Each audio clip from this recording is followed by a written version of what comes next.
तोहरे कृपा से हे बजरंगी नमवा हमरो छाई गवा। जवन जवन हम सोचे रहनी सब कुछ देखा होई गवा।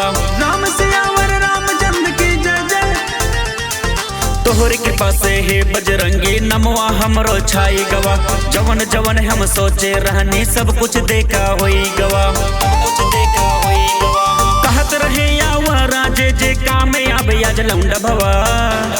ई लौंडा भवा देख देख तारा की बोले गाँव के लौंडा छाई गवा।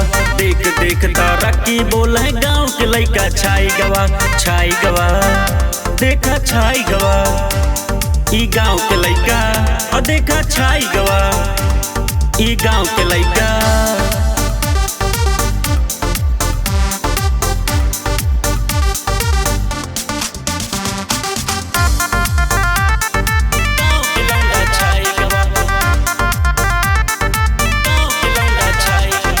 बहुत रहन संघर्ष जीवन माँ बाकी सबसे हार गए। रात रात माँ जाग जाग के बाजी देखा मार गए।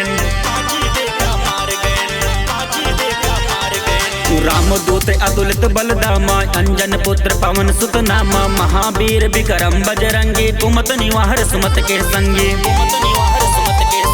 सुन सुन के ई नमवा देख पड़ोस के जियरा जर गवा। जर गवा देख देख तारा की बोले गाँव के लइका छाई गवा। देख देख तारा की बोले गाँव के लौंडा छाई गवा। छाई गवा देखा छाई गवा। ई गाँव के लौंडा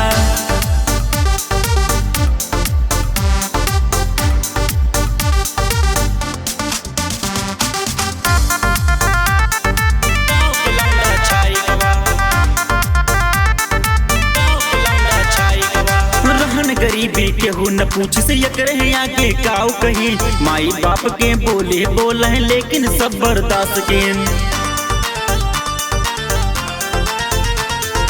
हाथ वज्र और ध्वजा विराजे कांधे मुझ जने हूँ साजे। शंकर सुवन केसरी नंदन तेज प्रताप महाजगबंदन। खाली हाथ ना केहू जाए जे तोहरे दर आई गवा। छाई गवा देख देख तारा की बोले गाँव के लइका छाई गवा। देख देख तारा की बोले गाँव के लौंडा छाई गवा। छाई गवा देखा छाई गवा। ई गाँव के लौंडा